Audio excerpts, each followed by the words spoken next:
Welcome back to my channel Maganti పాఠశాల. ఈరోజు మనం ఈ వీడియో ద్వారా హిస్టరీ సబ్జెక్ట్ సంబంధించి ఒక ముఖ్యమైన సమాచారం గురించి తెలుసుకోవడానికి ప్రయత్నం చేద్దాం. ఇది చాలామందికి సందేహంగా ఉండొచ్చు, డౌట్‌గా ఉండొచ్చు. ఎందుకంటే ప్రతిరోజు ప్రతి వీడియోలో ఇంగ్లీష్ గ్రామరు, ఇంగ్లీష్ లెసన్స్ చెప్పేటువంటి ఈ సారు హిస్టరీ ఏంది చెప్పడం అనేటువంటి డౌట్ ఉండొచ్చు. దానికి ఒక క్లారిఫికేషన్ ఇస్తాను. At first, I did MA in History and worked as part-time lecturer in Government Junior College for last nearly 9 years and worked as History Head of the Department Private Degree College up to 2004. Then, due to some inevitable conditions, I did MA English and converted my post from History to MA English and English lecturer post. Since then, I have been working as lecturer in English in reputed colleges. Still, I have been working. Now, I am working as guest faculty in government degree college, and I have been dealing English subject for first and second years. And also, I am giving coaching for inter students first year with regard to grammar privately. So I have full command on both subjects history and English. So totally I have put so far 36 years of service as lecturer. From 1988 to I started my career as lecturer in intermediate. Still then, till I have been working here. So it is my an intention to share my knowledge to the students. నా యొక్క ఉద్దేశం ఏమంటే వీలైనంత వరకు rest అనేది తీసుకోకుండా, విరామం అనేది తీసుకోకుండా మనకు తెలిసిన జ్ఞానాన్ని 10 మంది విద్యార్థులకు పంచిపెట్టాలనేటువంటి ఆలోచనతో వీలైతే కాలేజీకి పోవడము, లేకపోతే యూట్యూబ్ ద్వారా వాట్ ఐ హ్యావ్ నాకేం నాలెడ్జ్ ఉందో దాన్ని షేర్ చేయడం అనేటువంటిది నేను చేస్తున్న పని. ఇది ఎంతవరకు సమంజసమో, ఎంతవరకు కరెక్టో, ఎంతవరకు తెలీదు గానీ what I did that is correct. నేనేం చేస్తానో అది కరెక్ట్ అనేటువంటిది నా భావన. ఏది నాకు నచ్చుతుందో అది చేయడం నా యొక్క ఆలోచన.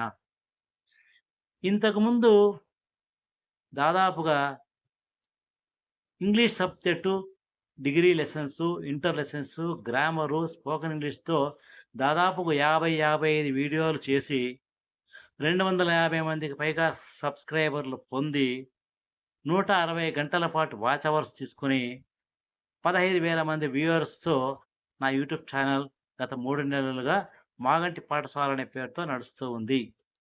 It is known to all.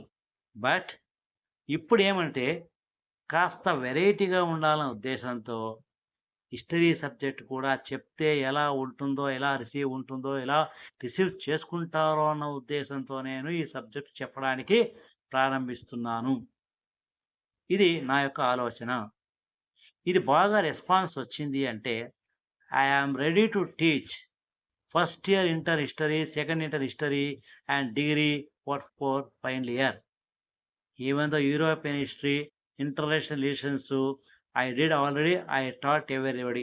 నేను ప్రతి ఒక్కరికి క్లాస్‌లో చెప్పాను. కంటెంట్ నాకు బాగా టచ్ ఉంది. బట్ అవకాశం అనేది లేకుండా పక్కన పెట్టాను. ఇప్పుడు యూట్యూబ్ ద్వారా I am very much satisfied to express my ideas and my content to the students those who or indirectly received my message. ప్రత్యక్షంగా విద్యార్థులు లేకపోయినా కూడా పరోక్షంగానైనా కొంతమందైనా చూసి దాన్ని ఉపయోగించుకుంటారనే ఉద్దేశంతో హిస్టరీ సబ్జెక్ట్ కూడా చెప్పడానికి ప్రయత్నం చేస్తున్నాను. I request your support and need and your help. మీ యొక్క సపోర్ట్ అవసరము. ఇక లెసన్‌లోకి పోదాం. భారతదేశ చరిత్ర ఆధారాలు తెలపండి. పరిచయం. ప్రతి మనిషికి ఒక చరిత్ర ఉన్నట్టుగా ప్రతి దేశానికి ఒక చరిత్ర ఉంటుంది. ప్రతి దేశానికి చరిత్ర ఉన్నట్టుగా మన దేశానికి కూడా ఒక చరిత్ర ఉంది. చరిత్ర అంటే ఏమిటి? గత కాలములో మానవుడు సాధించిన విజయాలను, అపజయాలను, ప్రగతిని, అతడు ఏ స్థాయిలో ఉన్నాడు, ఎలా ఉన్నాడు, ఏమేం చేశాడు, అనేక విషయాల గురించి తెలియజేసేటువంటి ఒక రికార్డే చరిత్ర. It indicates the past events of the person. గతంలో అతను చేసిన మనిషి యొక్క అభివృద్ధి గురించి తెలియజేసేటువంటి పుస్తకమే చరిత్ర. It is nothing but a mirror. మనకు అద్దం లాంటిది. ఇందులో మంచి, చెడు రెండూ ఉంటాయి. వాటిని చదవడం ద్వారా, చరిత్రను చదవడం ద్వారా అనేక విషయాలు మనం తెలుసుకోవచ్చు. ఏది చేయవచ్చు, ఏది చేయకూడదు. What to do, what not to do. That can be identified only by reading history. History చదవడం ద్వారా మనకు తెలుస్తుంది. అలాంటిది లెక్కేస్తే మన దేశ చరిత్రను కూడా మనం తెలుసుకోవడానికి మనకు అవసరము. కాబట్టి చరిత్ర అనే దాన్ని తెలుసుకోవాలంటే ఆధారాలు తెలుసుకోవాలి. మన దేశ చరిత్ర గురించి తెలుసుకోవడానికి ఉపయోగపడేటువంటి ఆధారాలను గమనిస్తే 2 రకాలైన ఆధారాలున్నాయి. ఒకటి, ఈ చరిత్రక ఆధారాలు మన దేశ చరిత్ర నిర్మాణానికి ఉపయోగపడే ఆధారాలు 2 రకాలుగా చెప్పినప్పుడు, ఒకటి లిఖితపూర్వకమైన ఆధారాలు, రెండవది పురావస్తు ఆధారాలు. లిఖితపూర్వకమైన ఆధారాలనే మొదటి రకమైనది. ఇది చాలా ప్రముఖమైనది, ప్రధానమైనటువంటిది. చరిత్ర నిర్మాణంలో ప్రధానమైన పాత్ర పోషించినటువంటిది. లిఖితపూర్వక ఆధారాలు అంటే పుస్తకాలు, రచన చేసినటువంటిది, లిపి ద్వారా రాయబడినటువంటిది. లిపి కనుగొనడం లేట్ అయింది. లిపి కనుగొన్న తర్వాత పుస్తకాల ద్వారా, రచనల ద్వారా అమూల్యమైన సమాచారం మనకొచ్చింది. అది మొదటి రకం. లిపి రావడానికి ముందు జరిగిన కాలంలో మానవుడు ఏం చేశాడు, ఏం రాశాడు, ఏం చదివాడు, ఏం రాశాడు అనే విషయాలు మనకు తెలుసుకోవాలి కదా! అలా తెలుసుకోవాలి అనుకుంటే, అప్పుడు అతను ఉపయోగించినటువంటి వస్తువుల గురించి, అతను వాడేటువంటి పనిముట్ల గురించి తెలుసుకోవడం ద్వారా చరిత్ర అనేటువంటిది మనకు తెలుస్తుంది. కాబట్టి మొదటిది రచనల ద్వారా, రెండవది ఉపయోగించిన వస్తువులు, పనిముట్ల ద్వారా. లిఖితపూర్వక ఆధారాలు ఒకటైతే, పురావస్తు ఆధారాలు 2. ఇప్పుడు లిఖితపూర్వక ఆధారాల గురించి మనం తెలుసుకోవడానికి ప్రయత్నం చేస్తే, ఇందులో 2 రకాలున్నాయి. మన దేశంలో లభ్యమైనటువంటి రచనలు, రెండవది విదేశీయులు మన దేశంలో పర్యటించినప్పుడు, వాళ్ళు వచ్చినప్పుడు, విదేశీ యాత్రికులు మన దేశంలో ప్రవేశించినప్పుడు, వాళ్ళు చూసినది, వాళ్ళకు నచ్చినటువంటిది, వారు విన్నది, వారు కన్నది, వారు అనుభవించినది అన్ని పుస్తక రూపంలో రాసిపెట్టిపోయారు. వాళ్ళ ఇన్ఫర్మేషన్ ద్వారా కూడా మనము సమాచారం సేకరిస్తే we can build our history. మన దేశ చరిత్ర మనం తెలుసుకోవచ్చు. ఫస్ట్, మన దేశంలో ఉండే రచనలు ఏమిటప్ప అంటే, వాటిని ఒక్కొక్కటిగా గమనిస్తే ఇతిహాసాలు, పురాణాలు, బ్రాహ్మణిక గ్రంథాలు, జైన గ్రంథాలు, బౌద్ధ గ్రంథాలు, పాడి గ్రంథాలు, సంస్కృత గ్రంథాలు, బౌద్ధ గ్రంథాలు, ప్రముఖ వ్యక్తుల రాజకీయ రచనలు, నాటకాలు, శాస్త్ర సాంకేతిక గ్రంథాలు మరియు సంగమ వంశము వారి సాహిత్యపు రచనల ద్వారా ఆ కాలము నాటి మానవుని యొక్క ఆర్థిక, సామాజిక, చారిత్రక, రాజకీయ, మతపరమైన అంశాలన్నిటినీ కూడా తెలుసుకోవడానికి ఉపయోగపడేటువంటి రచనలు మనకు ఉండడం చేత మన దేశ చరిత్రను రచనల ద్వారా, లిఖితపూర్వకమైన ఆధారాల ద్వారా తెలుసుకోవడానికి అవకాశం ఉంది. ఇక రెండవ విషయానికొస్తే, విదేశీ రచనలున్నాయి. అంటే ప్రముఖులు మన దేశానికి వచ్చారు, పర్యటించారు, వెళ్లారు. మీరు వినే ఉంటారు హుయాంగ్ సాంగ్, హియానన్. వీళ్ళిద్దరూ ప్రముఖ చైనా దేశస్థులు. వాళ్ళు వచ్చారు, పర్యటించారు, వాళ్ళు విన్నారు, కన్నారు, చూశారు. ఆ కాలంలో ఎవరు పరిపాలించారు, ఏమెలా ఉండేది, ఏ వస్తువులు అమ్మేవారు, ఏ వస్తువులు కొనేవారు, ప్రజలు ఎలా ఉండేవారు, జీవన విధానం ఎలా ఉండేది, అన్ని విషయాలు చూసినవంతా కూడా రాయడం ద్వారా మనకు వివిధ రకమైన సమాచారం అనేది లభ్యమయ్యింది. అలాంటి రచనలు చూస్తే గ్రీకు, రోమన్ రచనలు, చైనా యాత్రికుల రచనలు, యూరోపియన్ రచనలు, వీటి ద్వారా మనము సమస్త సమాచారాన్ని తెలుసుకొని చరిత్ర యొక్క ప్రాధాన్యత గురించి తెలుసుకోవడానికి అవకాశం ఉంది. ఇక పురావస్తు ఆధారాలు. పురావస్తు ఆధారాలంటే మన దేశంలో లిపి రావడానికి ముందు మనిషి చేసిన పనులను గురించి, ఉపయోగించిన పనిముట్ల గురించి చెప్పడానికి ఉపయోగపడేటువంటి చరిత్ర గురించి తెలుసుకోవడం ఉపయోగపడేటువంటి విధానమే పురావస్తు ఆధారము. పురావస్తు శాఖ అనేది దీనికి ఒకటి ఉంటుంది. ఈ పురావస్తు శాఖ అనేటువంటిది పనిచేయడం ఏమప్పా అంటే చారిత్రక ప్రదేశాల్లో త్రవ్వకాలు జరిపి అమూల్యమైన సమాచారాన్ని వెలికితీసి మ్యూజియంలో భద్రపరిచి తద్వారా దేశ చరిత్ర గురించి సమాచారాన్ని అందించడమే దాని యొక్క విధానము. అలాంటి వాటి త్రవ్వకాలు చేస్తారు.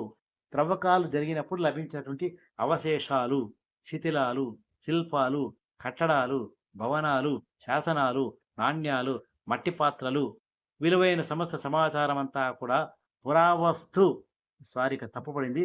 పురావస్తు శాఖకు సంబంధించినది. పురావస్తు ఆధారాలుగా చెప్పవచ్చు. ఈ విధంగా మన దేశం యొక్క చరిత్రను 2 రకాల ఆధారాల ద్వారా తెలుసుకోవడానికి అవకాశం ఉంది. దాన్ని మీరు ప్రతి ఒక్కరూ తెలుసుకోవాల్సిన అవసరం ఎంతైనా ఉంది. కాబట్టి మనకు మన దేశ చరిత్రను గురించి కాస్త ప్రతి ఒక్క వ్యక్తి కూడా పరిజ్ఞానం కలిగి ఉండడం ఎంతైనా అవసరము. దీనికి సంబంధించినటువంటి సమాచారము మనకు డిగ్రీలోనే కాకుండా ఉన్నతమైన స్థాయిలో కూడా ప్రశ్నలు అడగడానికి అవకాశం ఉంది. సివిల్ సర్వీసెస్‌లో, ప్రిలిమినరీ ఎగ్జామ్‌లో, ఏపీపీఎస్సీ ఎగ్జామ్‌లో ఏదో ఒక కాంపిటీటివ్ ఎగ్జామినేషన్స్‌లో దీనికి సంబంధించినటువంటి బిట్స్ అడగడానికి అవకాశం ఉంది. సైన్స్ సబ్జెక్ట్ అనేటువంటి vast that can change from time to time. అది ఫాస్ట్‌గా మారుతూ ఉంటుంది. దాన్ని పైన మనకు గ్రిప్ సంపాదించడానికి కష్టము. అందుకే most of the candidates have selected about history to opt as their optional paper. వాళ్ళు ఏం చేస్తారంటే మారిపోతున్నటువంటి సైన్స్ సబ్జెక్ట్ చదవడం కష్టమని భావించి స్థిరంగా నిలకడగా ఎప్పుడూ ఒకే రకంగా ఉండేటువంటి హిస్టరీ సబ్జెక్ట్ సెలెక్ట్ చేసుకోవడం ద్వారా వాళ్ళు ప్రగతిని సాధించడానికి అవకాశం ఉంటుందనే భావంతో హిస్టరీ చదువుతారు. ఎందుకంటే హిస్టరీలో ఒక డేట్ అనేటువంటిది చెప్తే అది ఈ రోజుకు, రేపటికి, నెక్స్ట్ ఇయర్‌కు ఎప్పుడైనా సరే ఆ డేట్ ఒకటే డేటు. మొదటి పానిపట్టు యుద్ధము ఎప్పుడు జరిగింది? మొదటి పానిపట్టు యుద్ధము 1526 ఏప్రిల్ 21వ తేదీన జరిగింది. ఇది ఫిక్సు. ఇది మారదు. కాబట్టి ఆ డేట్ ఒక్కసారి గుర్తుపెట్టుకుంటే ఏ టైంలోనైనా సరే అదే ఆన్సరు. కాబట్టి హిస్టరీ సబ్జెక్టు ఎక్కువగా చదువుకోవడానికి అవకాశం ఉంటుందనే ఉద్దేశంతో ఇది ఇవ్వడం జరిగింది. కాబట్టి నేను చెప్పిన సబ్జెక్టు మీకు నచ్చినట్టయితే, నా కంటెంట్ మీకు నచ్చినట్టయితే లైక్ చేయండి. సమాచారము లైక్ రూపంలో, కామెంట్ రూపంలో అభిప్రాయాన్ని చెప్పండి. దీనికి సరైన రెస్పాన్సు, కామెంట్ వస్తే నెక్స్ట్ సింధు నాగరికత, నదీలోయ లక్షణాల గురించి చెప్పడానికి నేను ప్రయత్నం చేస్తాను. Thank you. Thank you. Thank you.